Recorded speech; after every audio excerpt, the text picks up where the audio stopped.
Har kuni xotiralar bizning shaxsimizni shakllantiradi.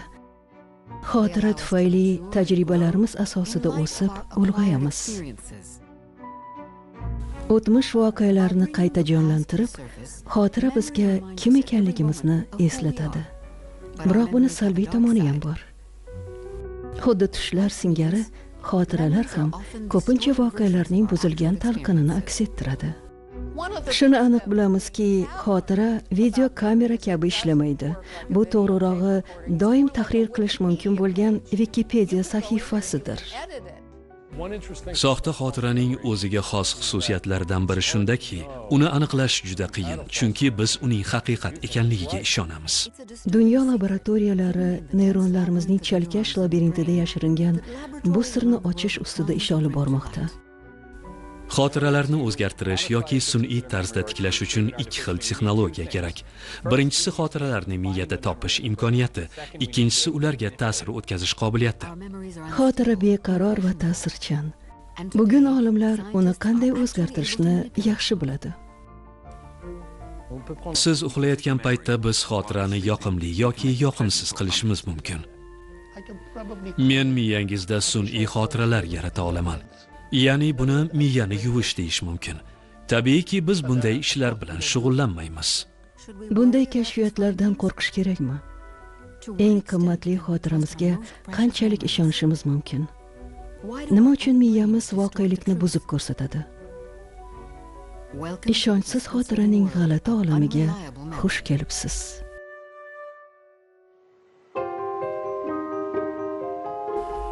Art France va CNT Films CNRS Images hamkorligida taqdim etadi. Rejissyor Rafael Ite. Ayyor xotira. Xotiraning beqaror tabiatini o'rganishimiz Los-Anjelesning janubida, Kaliforniya universiteti yotoqxonasidan boshlanadi. Go'yo ekrandan chiqib kelayotganday ko'ringan bu mashina soxta xotiralar brigadasi kapitaniga tegishli. Soxta xotiralar muammosini birinchi bo'lib 1974-yilda Elizabeth Loftus aniqlagan. O'shandan beri u shu yo'nalishda ishini davom ettirmoqda. Uning nazarida hamma xotiralar shubhali, ayniqsa bolalik xotiralari. Agar xotirangizni qadrlasangiz, keyingi gaplarga quloq solmang.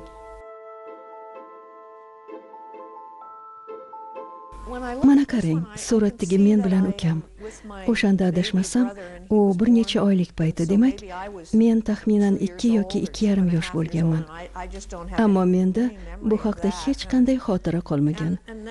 Mana yana biri. Bu men, 2 ukam va amakivachcham bilan tushgan rasmimiz. Bu ilk xotiralarimdan birimi yo'qmi aniq ayta olmayman. Katta yoshli odamlarning ko'pchiligi dastlabki bolalik davridagi voqealarni aniq eslay olmaydi. Elizabeth Loftus, psixolog, Kaliforniya universiteti professori. Bu hodisa infantil amneziya deb ataladi. Aksariyat psixologlar bu amneziya taxminan 3 yoshda o'tib ketadi degan fikrga qo'shiladi. Xotira endigina shakllanishni boshlaydi. Xotiralarni saqlash uchun esa rivojlangan miya zarur. Demak, to'la ishonch bilan aytish mumkinki, miya bolalar yoshida kerakli rivojlanish darajasiga yetadi. U holda miyangizda bu tasavvurlar qayerdan paydo bo'ldi? Ularni oilaviy suratlarni ko'rib yoki ota-onangizdan eshitgan hikoyalarga asoslanib yaratganmisiz? Qanchalik achchiq bo'lmasin, yaqin xotiralaringiz ham keyinchalik qo'shilgan uydirmalar, xatolar va soxta tafsilotlarga to'lib toshadi.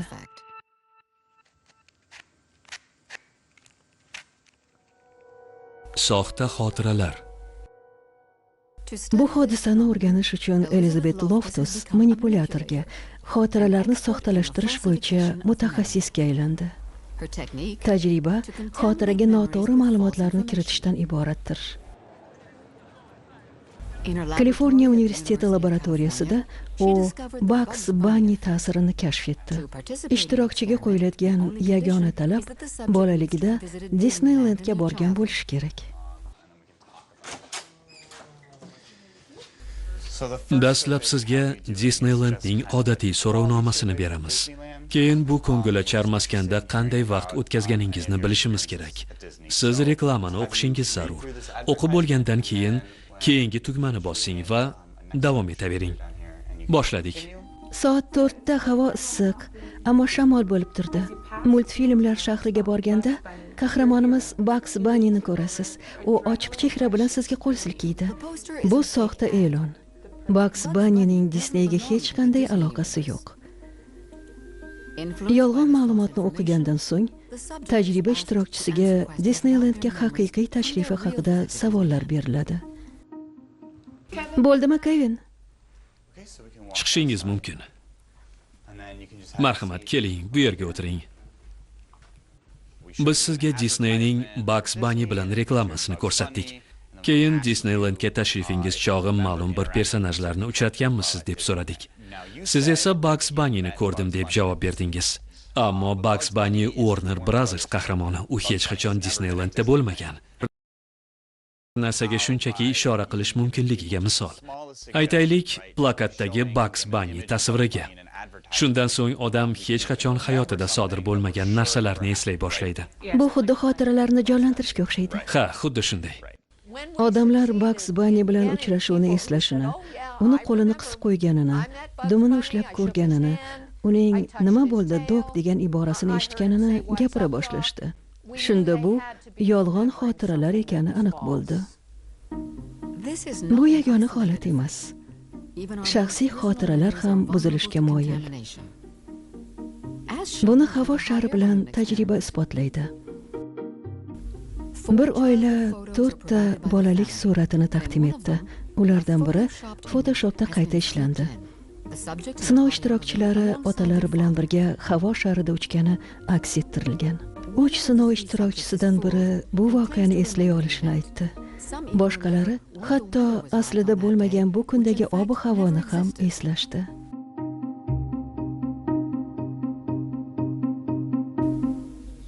Umuman olganda, haqiqiy va ishonchli xotiralar atrofida ko'plab to'qib chiqarilgan narsalar aylanib yuradi. Biroq odamlarga o'z xotiralariga to'liq ishona olmasligini va ular o'ylaganidek ishonchli emasligini tan olish albatta unchalik yoqmaydi.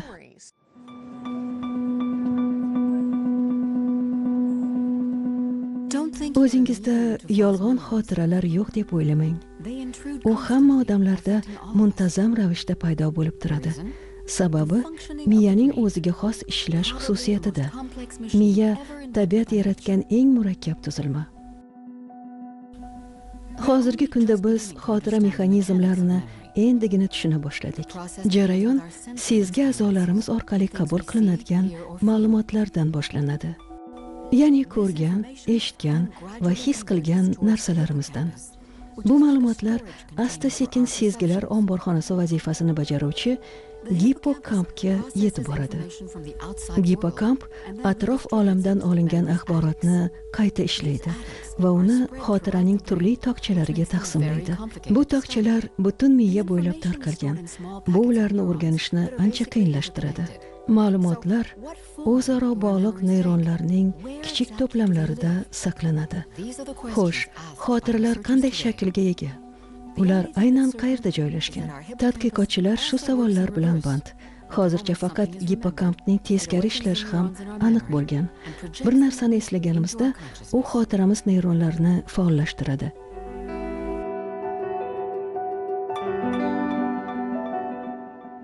Bu murakkab, juda nozik jarayon. Uzilishlar yolg'on xotiralarni yuzaga keltirishi mumkin. Soxta xotiralar bo'yicha tadqiqotchi Daniel Shachter vizualizatsiya orqali miyaning soxta xotiralar yaratishini aniqlashga urinmoqda. Tomografiya aldamaydi. Daniel bolalar xotiralari ustida ishlamoqchi emas, chunki bu juda murakkab. Ko'p hollarda bo'lib turganidek, fan soddalashtirishni talab qiladi.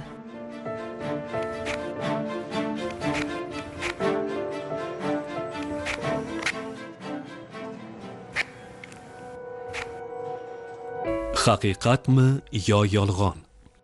Hozir sizni MRT xonasiga olib kiraman. Eng muhimi imkon qadar uzoq vaqt qimirlamaslikka harakat qiling.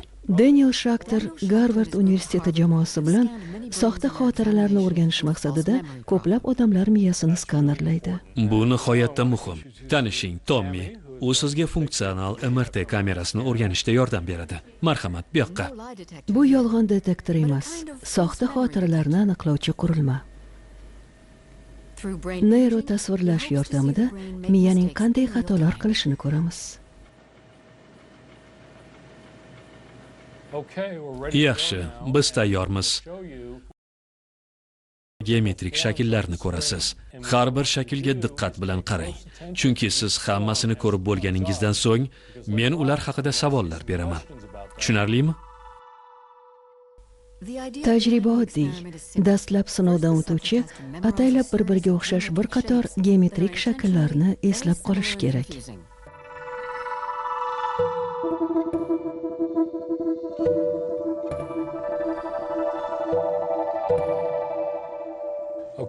Endi xotirangizni tekshiramiz. Sizga yana bir nechta shaklni ko'rsataman. Agar shaklni ko'rganda u ilgari ko'rgandek tuyulsa, eski deb javob bering. Agar bu shaklni ilgari ko'rmagan bo'lsangiz, yangi deng. Sinovdan o'tuvchi uchun eslab qolingan shakllarni yangi, ammo o'xshash shakllardan ajratish qiyin. Biroq olimlar xotira faoliyatini baholamaydi. Tajriba ancha murakkab. U olimlarga tajriba ishtirokchisining xabarisiz miyada sodir bo'layotgan jarayonlarni kuzatish imkonini beradi. Bu hatto u hech qachon ko'rmagan shakllarni haqiqiy shakllar bilan adashtirganda ham amal qiladi. Ekranda miyaning orqa qismida joylashgan ko'rish qobig'ining bir qismini ko'rib turibsiz. U ensa qismida joylashgan.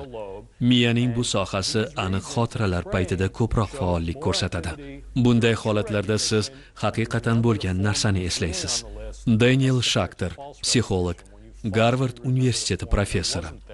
Yolg'on xotiralardan farqli, bunda siz ilgari ko'rgan narsaga o'xshash shaklni tanib olasiz. Miyaning bu qismlari ko'rish ma'lumotlarini qayta ishlaydi. Tabiiyki, siz ilgari ko'rgan shaklga o'xshash shaklga qaraganda avval ko'rgan shaklingiz haqida ko'proq ko'rish ma'lumotiga ega bo'lasiz. Demak, skaner natijalariga ko'ra, miya soxta va haqiqiy xotiralar o'rtasidagi farqni anglaydi. Ammo bu haqida bizni xabardor qilmaydi. Nega biz bu jarayonni anglamaymiz? Yolg'on va haqiqat o'rtasidagi chalkashlikni nima keltirib chiqaradi? Daniel Shachter neyro tasvirlash orqali javob izlashda davom etmoqda. U ongimizning haqiqiy xotiralarni shunchaki haqiqatga o'xshash narsalardan ajratishi qiyin ekanini aniqladi. Har ikki holatda ham miyaning bir xil qismi faollashadi. Ehtimol soxta xotiralarning sababi ham shunda yashiringandir. Xotira va tasavvur o'rtasida umumiylik ko'p. Xayol va xotiralar bir-biriga juda o'xshash. Neyro tasvir bilan shug'ullanayotganda doimo o'tmishni eslashga yoki kelajakda nimalar sodir bo'lishini tasavvur qilishga intilamiz. Natijada miyaning ko'plab bir xil sohasi, jumladan gipokamp ham faollashishini kuzatamiz. Xotira va tasavvurdagi faoliyatning qisman o'xshashligi ayrim soha xotiralarining paydo bo'lishini tushuntirishi mumkin. Miyamiz tasavvur va xotirani aralashtirib yuborishda ayblanmoqda. Nima uchun million yillik evolyutsiya ishonchliroq xotira tizimini yaratmagan? Kompyuterlar ma'lumotlarni deyarli xatosiz saqlaydi-ku. Nahotki biz miyamizning aldoviga mahkum bo'lsak? Toulouse universiteti tadqiqotchisi Pascal Roulet ko'p yillardan buyon bunday nomukammallik sababini izlayapti. U kashfiyotlar qildi. Xotiralarga murojaat qilganimizda ularni o'zgartiramiz. Xotiralar xotirani o'zgartiradi. U buni marsellik baliqchi sindromi deb atadi. Baliqchi 10 santimetrli baliq tutdi. U 10 santimetrli baliq tutganini eslab qoldi. Ertasi kuni undan kecha nima tutganini so'rashdi. Baliqchi marsellik emasmi? U biroz bo'rttirib 20 santimetr deyish kerak. Muammo shundaki, u dastlabki xotirasini ham, keyingi aytganini ham eslab qoldi. Uzoq muddatli xotirasida 20 santimetrli baliq qoldi.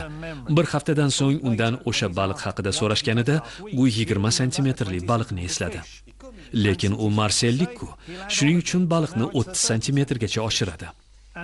Bu ma'lumot yana uzoq muddatli xotiraga o'tadi. So'ngra xotiralarning asta-sekin rivojlanishi boshlanadi.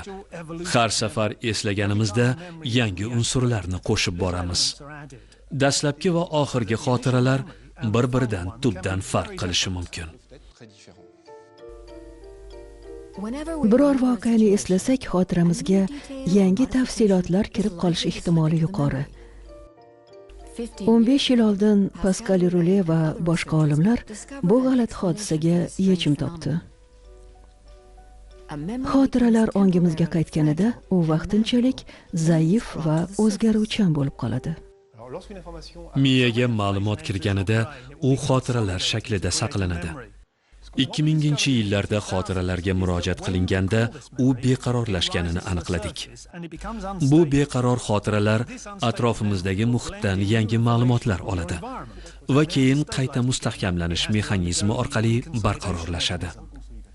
Shu vaqt oralig'ida xotiralarni o'zgartirish mumkin.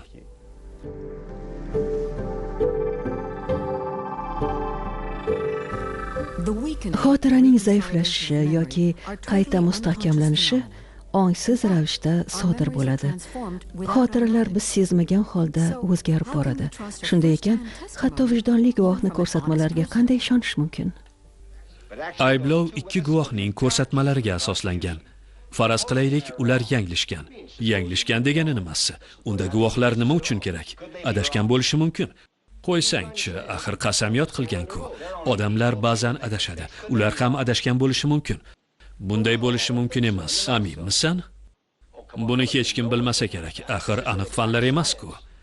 Afsuski shunday. Men soxta xotiralar jamiyatimiz uchun juda muhim muammo deb hisoblayman. Shunday o'ylashimning sabablaridan biri ham shu. Bugun aybsiz odamlar hukm qilingan ko'plab holatlar ma'lum bo'ldi. Hozirgi kunda eski dalillar asosida o'tkazilgan DNK tahlillari mahkumlar aslida yanglishib, nohaq hukm qilinganini ko'rsatgan ko'plab holatlar mavjuddir. Ular bizga hozir ma'lum bo'lgan sodir etmagan jinoyatlari uchun 10-15 yil qamoqda o'tirgan. Bu eski ishlarni ko'zdan kechirganda aksariyat hollarda bunga yomon xotira aybdor bo'ladi.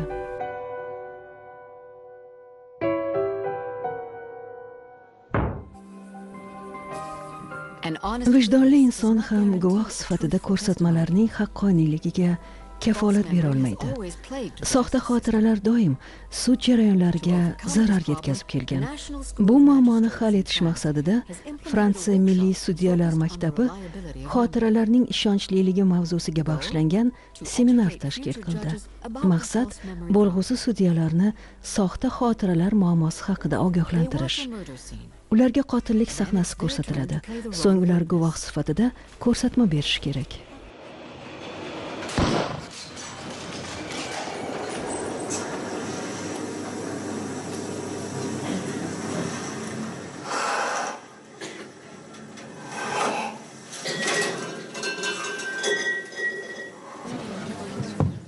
Bu oxirgisi edi.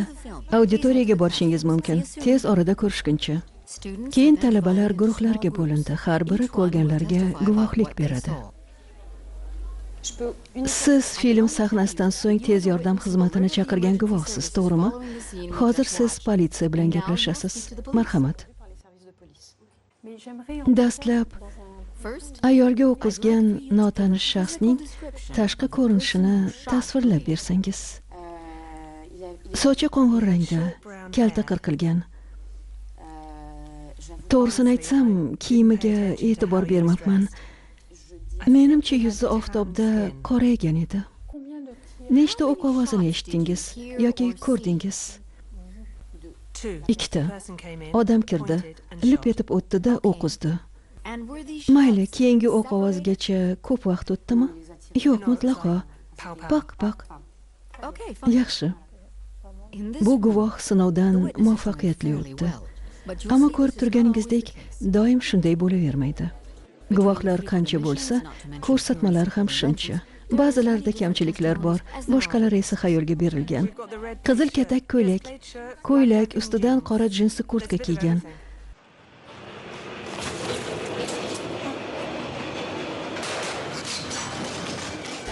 Qora jinsi shim, oq ko'ylak, kulrang va moviy ko'ylak. 4 kishi marokashlikni ko'rgan.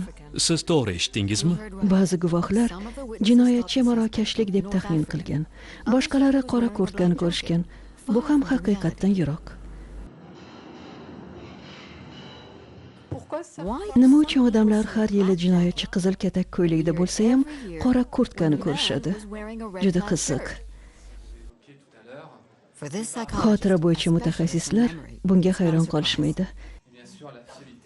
Stereotiplar, xurofotlar, taxminlar yaxshi ma'lumki, psixologik ta'sirga ko'ra doimo xotiramizga singib boradi. Qo'lida qurol tutgan kishi uni boshqasiga o'qtalsa, butun diqqat qurolga qaratiladi. Roman Buve, psixolog, Tuluza universiteti. Guvohlar ko'pincha boshqa tafsilotlarni, hatto jinoyatchining qiyofasi va egnidagi kiyimini ham payqamay qoladi.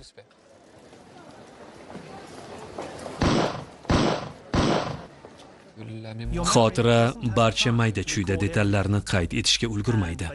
Ko'rilgan voqeaning yetishmayotgan qismlarini u sizning bilimlaringiz, tajribangiz va stereotiplarga muvofiq to'ldiradi. Misol keltiray. Videolardan birida to'pponchani ayol kishi ushlab turgan edi. Guvohlar erkakni eslashdi. Tabiiyki, bu teri rangi va hatto jinsga ham ta'sir qiladi.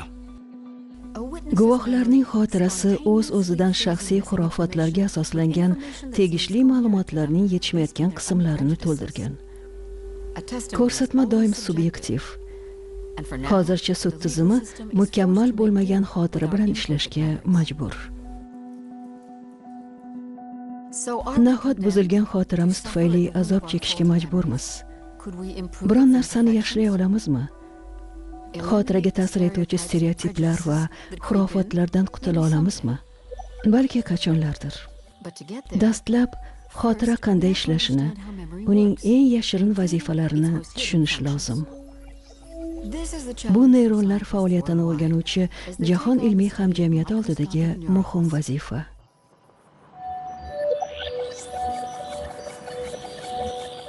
Sinday shahridagi soxta xotiralar markazining yapon bo'limi kutilmagan yangi axborot manbaiga ega bo'ldi. Bu drozofila pashshasi. Uning o'ziga xos xususiyati kichik miyaga ega bo'lishiga qaramay, yaxshi xotiraga ega. Unda neyronlar soni bizning miyamizdagidan 100 ming barobar kam. Bu xotira mexanizmlarini tushunish uchun ideal namuna. Inson xotirasini anglash bu oson ish emas albatta. Miya nihoyatda murakkab, xotira ham shunday murakkab. Hiromu Tanimoto, Sendaydagi Tohoku universiteti professori, neyrobiolog. Shu sababli bizga iloji boricha sodda, ammo o'xshash tizim kerak.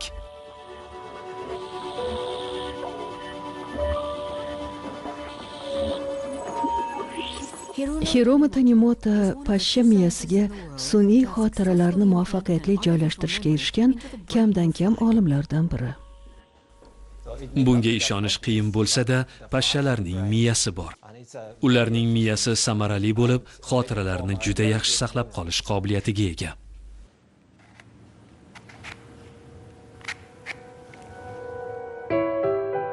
Pashsha xotirasi.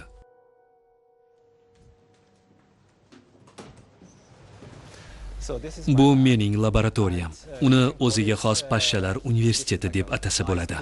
Misol uchun, bu yerda biz pashshalarning xotirasini sinovdan o'tkazamiz. Buni tekshiruv xonasi deyish mumkin. Mana bu xonada esa biz pashshalarni o'rganamiz. Bu o'ziga xos o'quv auditoriyasi. Ko'rib turganingizdek, pashshalarni to'liq osoyishta va qorong'u sharoitda saqlash lozim. Bu pashshalar uchun umumiy yotoqxona. Bu yerda juda ko'p va turli tuman mutantlar mavjud. Ya'ni har xil talabalar. Mana bu esa juda muhim namuna. Biz bu pashshada sun'iy yoqimsiz xotiralarni yaratdik.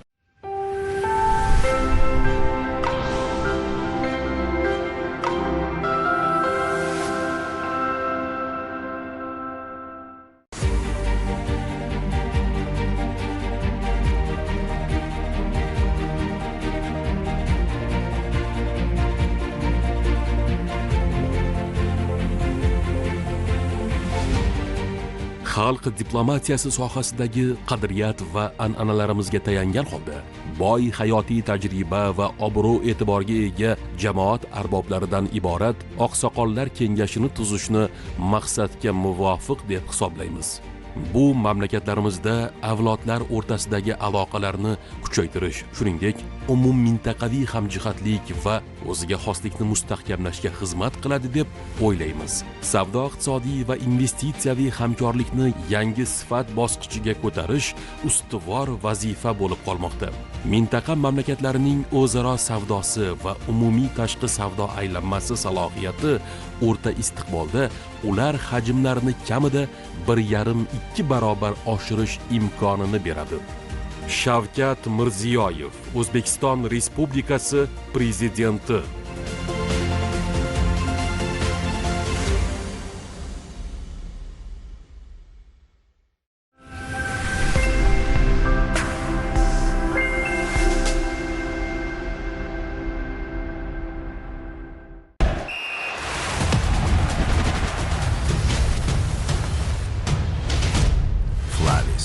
Trend yaratuvchi brend. ProLife vaqti keldi. Men esa bir tugmachaga bosib, aniq natijaga erishaman. Shveysariya mo'jizasi. ProLife.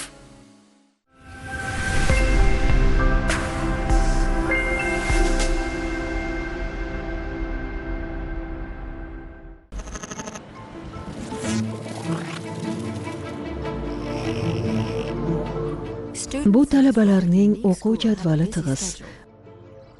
Ular professor Tanimoto rahbarligidagi o'rgatuvchi qurilmada yashaydi. Bu o'rgatuvchi qurilma. Bular esa pashshalar. Men pashshalarni to'playman va maxsus mashq probirkalarga o'tkazaman. Mana u. Keyin pashshalarni probirkaga qo'yib yuboraman. Tayyor.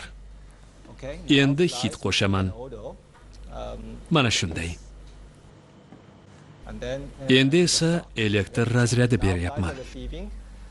Pashshalar hidni va razryadni bir vaqtda oladi. Shuning uchun ularning xotirasida hid yomon narsa bilan bog'liq ekanligi saqlanib qoladi. Elektr tokini o'chirdim. Endi pashshalarni olib, sinov probirkasiga ko'chiraman. Mana shunday.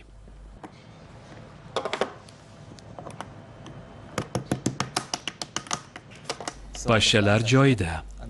Endi ularni tanlov qilish kerak bo'lgan joyga olib borish uchun qurilmani siljitaman. Tanlov oddiy. O'ng probirkada elektr razryadi bilan bog'liq hid mavjud. Chap tomonda esa og'riqli xotiralar bilan aloqador bo'lmagan boshqa hid bor. Endi pashshalar tanlov qilish kerak. Agar ular qaysi hid elektr razryadi bilan bog'liqligini eslay olsa, undan qochadi. Natijada biz qurilma bo'limlaridan birida ko'proq pashsha borligini aniqladik. Razryad va hid birikmasini boshdan kechirgach, pashshalar jarohat bilan bog'liq hid yo'q joylarga uchib o'tadi. Pashshalar og'riqli xotiralarni bir haftadan ko'proq saqlab qolishi mumkin. Ularning xotirasi shubhasiz zaif, ammo uni o'rganish oson. Bu ularning miya vazifalarini tadqiq etish uchun zarur.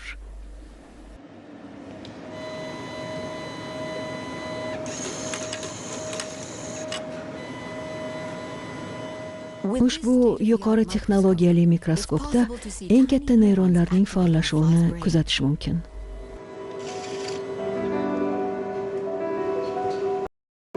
Miya skeletlari labirintini sinchiklab o'rgangan Tanimoto elektr razryadni idrok etishda ishtirok etuvchi neyronlarni aniqlashga muvaffaq bo'ldi. Eng muhimi u bu neyronlarni boshqarishni o'zlashtira oldi. Yanada hayratlanarlisi shundaki, biz erkin uchib yurgan pashshaning alohida neyronini boshqara olishimiz mumkin. Biz pashshada yoqimsiz hislar paydo bo'lishiga javobgar ushbu kichik neyronlar guruhini to'xtatishimiz yoki faollashtirishimiz mumkin. Yapon olimlari pashshalar miyasiga kirib, kerakli neyronlarni faollashtirish orqali tok urganidek sezgini hosil qilishlari mumkin. Bunda pashsha haqiqiy jarohat olmaydi. Bu ajoyib usul gen muhandisligi yutuqlari tufayli amalga oshdi.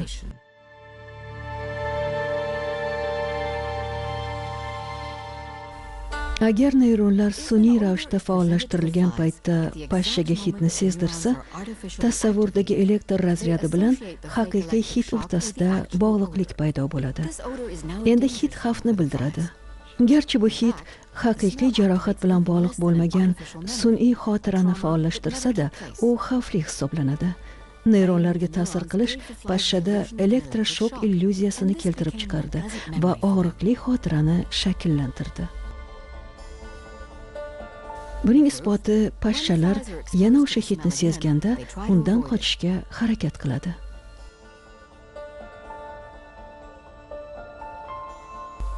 Professor Tanimoto uchun sun'iy xotirani tushunish so'nggi maqsad emas. Bu neyronlarga ta'sir ko'rsatish orqali xotira hosil qilishning yaqqol namunasi. Professor xotirada saqlash jarayonining bir qismini, ya'ni assotsiativ xotirani aniqlashga muvaffaq bo'ldi. Bu bizning o'z xotiramizni tushunish kalitidir. Biz assotsiativ xotirani boshqaradigan asosiy mexanizmni, asosiy hujayra mexanizmini kashf etdik. Masalan, biz insonlar assotsiativ xotiradan juda ko'p foydalanamiz. Bu har qanday miyaning, xususan inson miyasining g'oyat muhim qismi hisoblanadi. Shu sababli ham biz topgan xotiraning eng sodda mexanizmi kelajakda ancha murakkab inson miyasini o'rganishda bizga yordam berishi mumkin.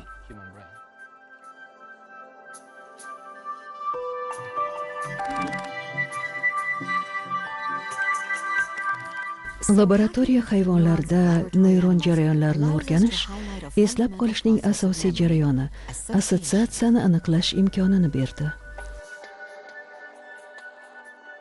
Butun dunyoda olimlar turli hayvonlarda xotiraning turli jihatlarini tadqiq etish uchun aynan shu usuldan foydalanmoqda. Soxta xotiralar guruhi Parij shahrida Milliy ilmiy tadqiqotlar markazida bo'lim tashkil etdi.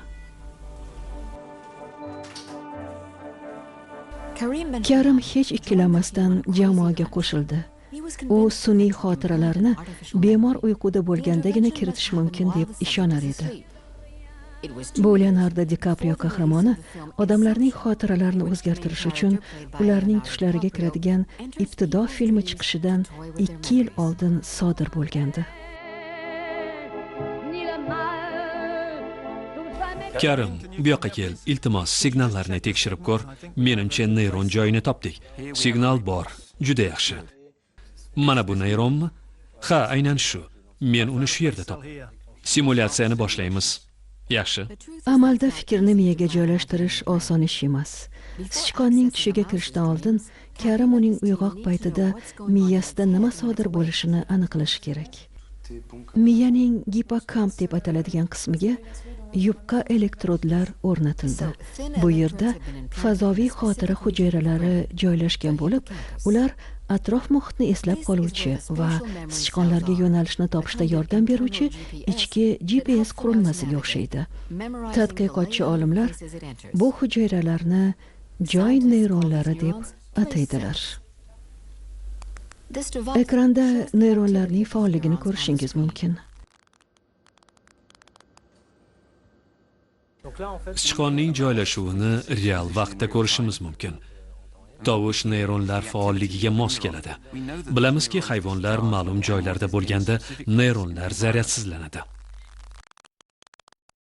Fikrimizcha, joy neyronlari kognitiv xaritani yaratadi. Karim Benchenani, neyrobiolog, U miya ichidagi xaritaga o'xshaydi. Bir joyda bir guruh neyronlar quvvatsizlanadi, boshqa joyda esa boshqalari. Ammo xarita hosil bo'lishi uchun 5-10 daqiqa vaqt ketadi.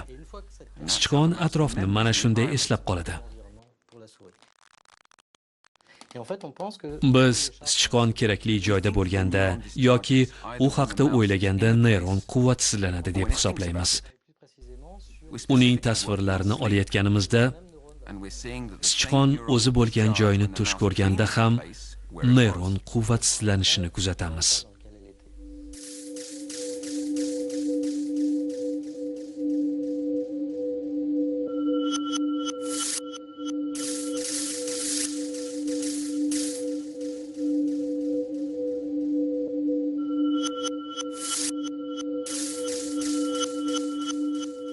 Kecha kunduz olingan signal o'lchovlarining egri chiziqlarini taqqoslab, olimlar sichqonning fikran faolligini kuzatishga va u qachon, masalan, to'q sariq kubni tush ko'rayotganini aniqlashga muvaffaq bo'ldi. So'ng tadqiqotchilar keyingi bosqichga o'tdi. Ular ikkinchi elektrodni mukofotlash tizimiga implantatsiya qildi. Bu zavq-shavq uyg'otish bilan bog'liq. Sichqonlar to'q sariq kubni tush ko'rganda, olimlar ularda sun'iy ravishda chuqur qoniqish hissini paydo qiladi. Sichqonchaga go'yo to'q sariq kub yonida katta pishloq bo'lagidan lazzatlanayotgandek tuyuladi. Uyg'ondi. Qayoqqa yugurishini kuzatamiz. Diqqat qiling.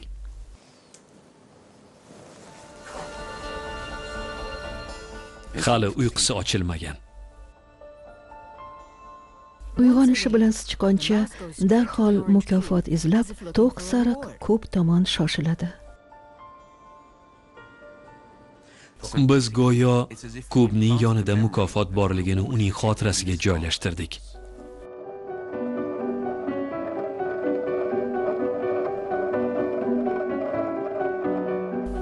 Ibtido filmidagidek kimningdir tushiga kirib, uning xotiralarini o'zgartirish yoki g'oyani singdirish mumkin bo'larmikin?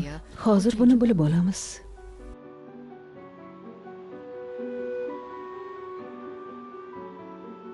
Professor Yana Borning tadqiqotlari shuni ko'rsatadiki, xotira ayniqsa uyqu paytida susayadi.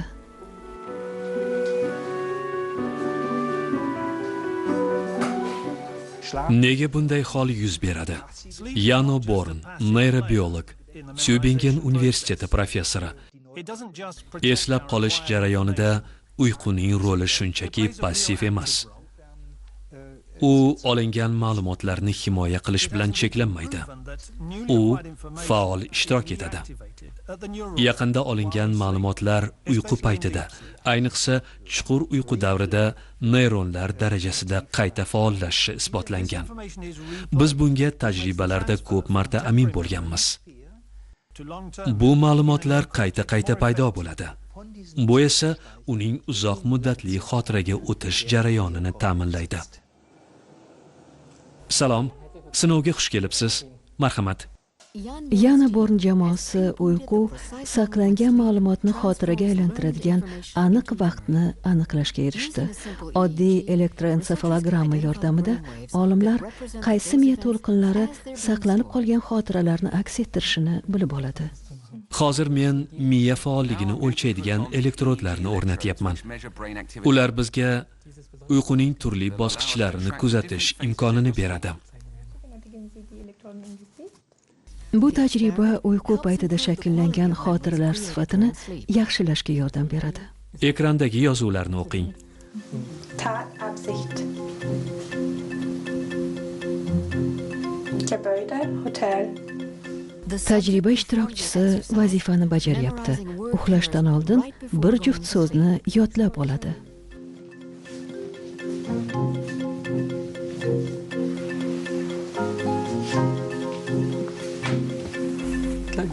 Quloqchinlarni taqing. Ular yordamida uyqu paytida miyangiz faolligini yaxshilaymiz.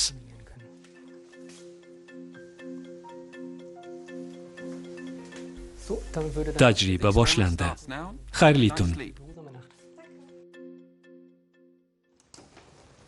Tajriba uyqu paytida miya to'lqinlarini kuchaytiruvchi tovush impulslari yordamida xotirani yaxshilash mumkinligi to'g'risidagi qora farazni tekshirishga qaratilgan. Biroq muvaffaqiyatli natijaga erishish uchun tovush signali kunduzi o'zlashtirilgan ma'lumot uzoq muddatli xotiraga ko'chirilayotgan paytda berilishi kerak. Ekranda biz tajriba ishtirokchisining anchadan beri qimirlamay yotgani va uxlayotganini ko'rib turibmiz. Bu yerda sekin, ammo aniq ifodalangan cho'qqilar ko'rinadi. Ular konsolidatsiyada asosiy rol o'ynaydigan chuqur uyquga mos keladi. Maqsad bu sekin tebranishlarni tovush qo'zg'atuvchisi yordamida kuchaytirish. Mana natija. Ko'rib turganingizdek, shovqin tebranish amplitudasini oshiradi. Buni arg'imchoq tebranishiga qiyoslash mumkin.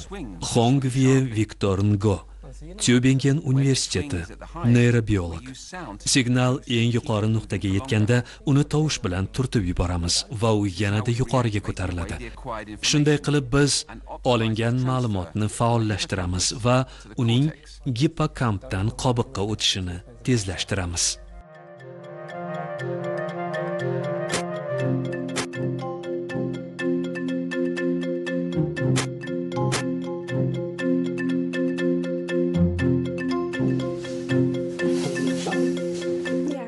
Tajribada qatnashayotgan mijoz uyqudan so'ng darhol tekshiriladi. U kecha yodlagan bir juft so'zlarni eslashi kerak. Odam o'rtacha 80 juftlikdan 15 tasini eslay oladi. Ammo tovush qo'zg'atuvchisi yordamida natija 25 juft so'zgacha ko'tariladi. Yangi ajoyib usullarga yo'l ochadigan sezilarli yutuq.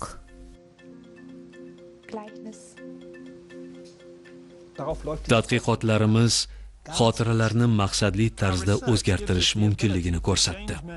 Usulimiz yordamida xotiralarni o'chirib, ularning o'rniga yangi ma'lumotlarni joylashtirish imkoniyati paydo bo'ldi. Olib borilgan tadqiqotlar natijasida biz inson o'zini nazorat qilishdan deyarli yoki butunlay mahrum bo'lgan uyqu paytida xotira mazmunini boshqara oladigan bo'ldik. Pashshalar, sichqonlar va hatto odamlar ustida o'tkazilgan tajribalar xotiralarimizning shakllanishi va neyronlar ishlashini tushunishimizga yordam berdi. Xotira siri to'liq ochilmagan, biroq yangi kashfiyotlar jarohatdan keyin olingan ruhiy zarba kabi kasalliklarni davolashga yordam berishi mumkin. Paskal Rulening laboratoriyasiga qaytamiz.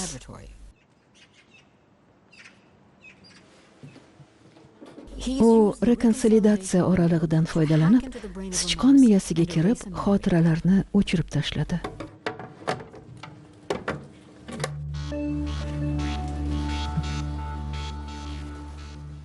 Buning uchun murakkab tajriba o'tkazish lozim. Suyuqlikka tashlangan sichqon dam olish uchun platformani topishi kerak. Tajribani kuzatamiz. Keyingi kuni yana suyuqlikka tashlanganda sichqon darhol platformani topadi. Saboq o'zlashtirildi.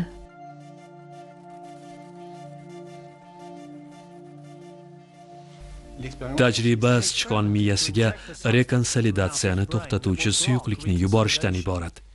Xotira beqaror bo'lib qoladi va sichqon ma'lumotlarni eslab qolish qobiliyatini yo'qotadi. Biz go'yo uning xotirasini o'chirgandek bo'lamiz. Inyeksiya neyronlar faolligini to'xtatadi va natijada sichqon birinchi marta suyuqlikka tushgandek platformani qaytadan izlay boshlaydi. Bu butunlay kutilmagan holat edi. Xotirani qayta mustahkamlash juda muhim kashfiyot bo'ldi. Biz gipokamp va miya qobig'i darajasidagi xotira nazariyasini qayta ko'rib chiqishga majbur bo'ldik. Bu boshqa tadqiqotlarga yo'l ochdi. Agar biz ma'lum xotiralarni hatto 10 yil oldingi bo'lsa ham beqarorlashtirishga qodir bo'lsak, turli xil kasalliklarni davolashimiz mumkin. Olimlar jarohatdan keyingi ruhiy o'zgarishlarni o'rganishga kirishdi. Bundan aziyat chekayotgan odamlar o'z xotirasining asiriga aylanib, to'satdan paydo bo'lgan his-tuyg'ulardan tushkunlikka tushadi. Ularning xotiralari zararli, nazoratdan tashqari va ixtiyorsiz yuzaga chiqib, bugungi kunni zaharlaydi.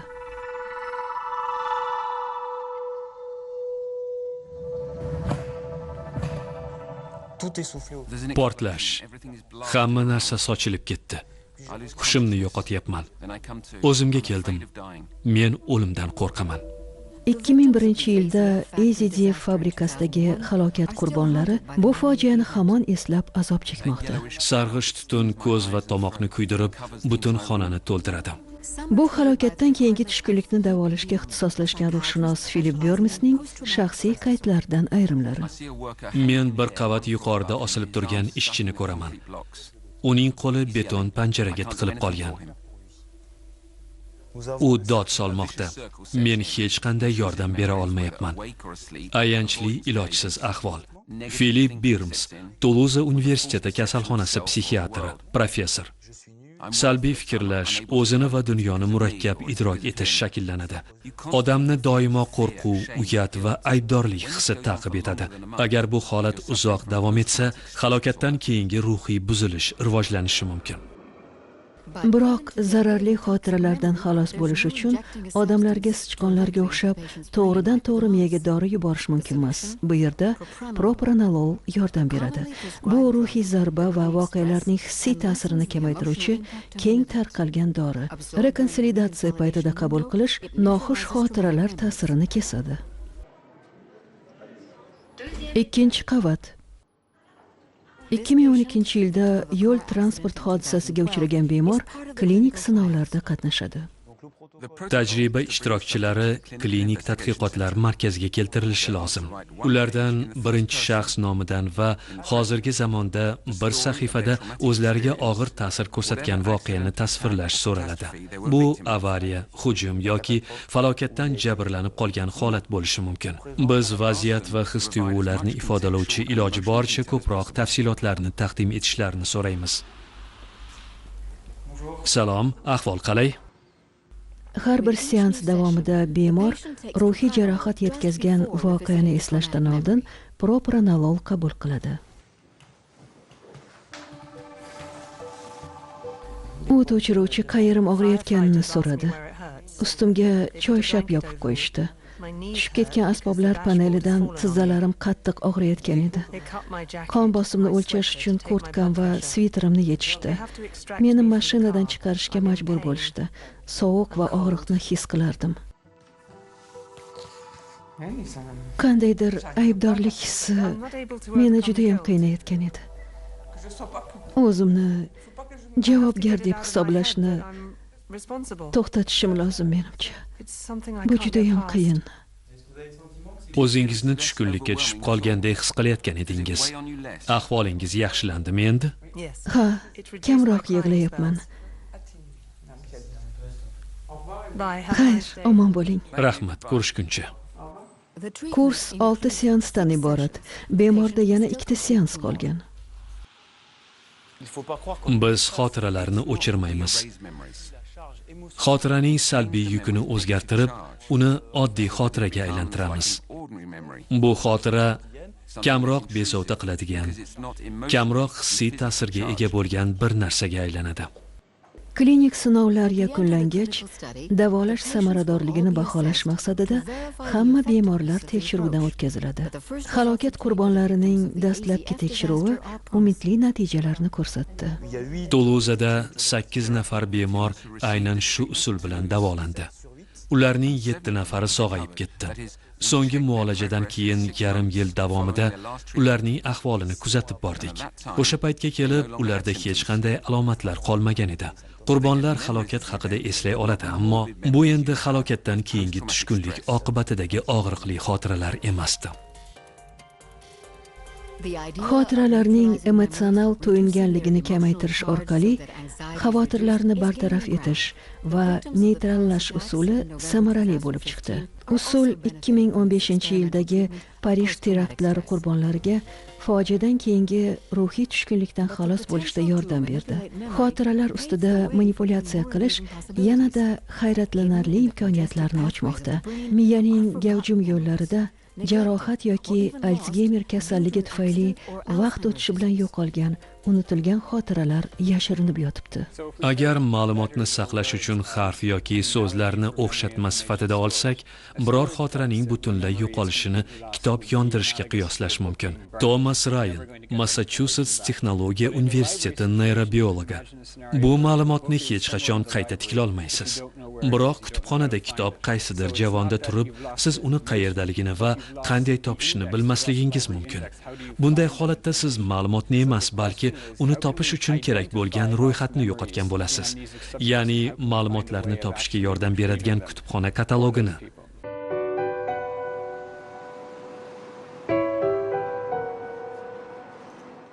Mashhur MIT laboratoriyasida olimlar Alsgeymer kasalligiga chalingan sichqonlarda unutilgan xotirani tiklash maqsadiga erishdi. Lazerdan chiqadigan yorug'lik chaqnashdan foydalanuvchi yangi texnika yordamida Suzumi Tanegawa neyronlar va xotiralarni boshqara oladi. U o'z kashfiyoti bilan 2-Nobel mukofotiga sazovor bo'lishi mumkin. Biz optik tolani miyaga chuqur joylashtiramiz. Suzumi Tanegawa, Massachusets texnologiya universiteti professori, neyrobiolog. Uni mashg'ulot paytida xotirani shakllantirish jarayonida faollashadigan hujayralarga yaqinlashtiramiz va keyin ularni ko'k yorug'lik bilan yoritamiz va hujayralar yonadi. Ular faollashadi. Bu hayvonning ma'lum xotirasini tiklash uchun kifoya. Bu usul optogenetika deb atalib, genetika va lazer texnologiyalarining uyg'unlashuvi natijasida yaratilgan. Hammasi dengiz suv o'tlarining birida quyosh batareyasi kabi yorug'likni elektr energiyasiga aylantiradigan oqsil ishlab chiqaruvchi genning topilishi bilan boshlandi.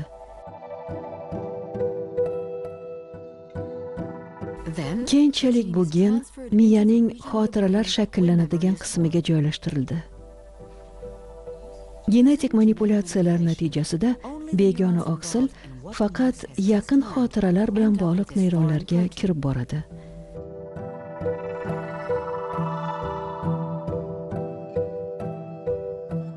Neyronlarni faollashtirish va muayyan xotiralarni tiklash uchun yorug'lik chaqnashini o'zi kifoyadir.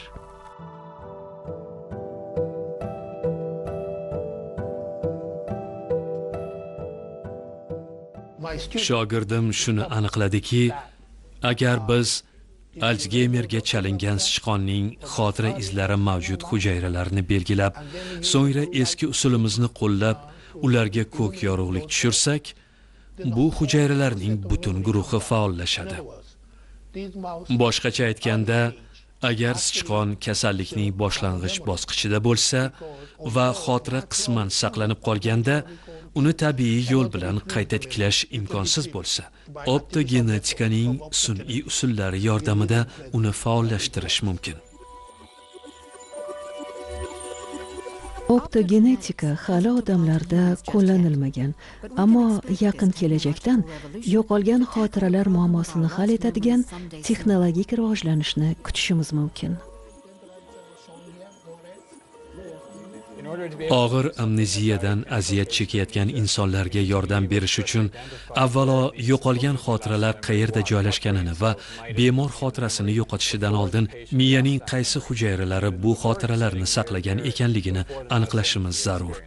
Laboratoriyada biz sichqonlarda voqeadan oldingi xotiralarni aniqlaymiz va xotira miyaning qaysi qismida saqlanishini bilamiz. Asosiy vazifa bu hujayralarni qanday topishda. Yangi texnologiya ixtiro qilishimiz zarur. Miya mexanizmlarining ishlashi haqida olingan bilimlar xotiramizni tiklashga yordam berishi uchun yillar o'tishi kerak.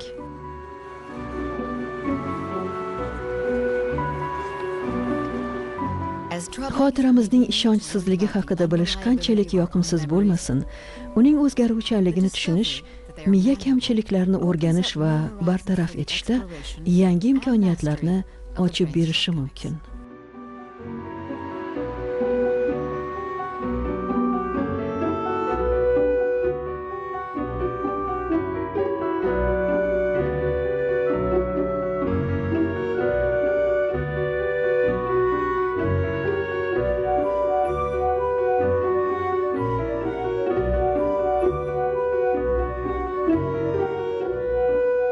Film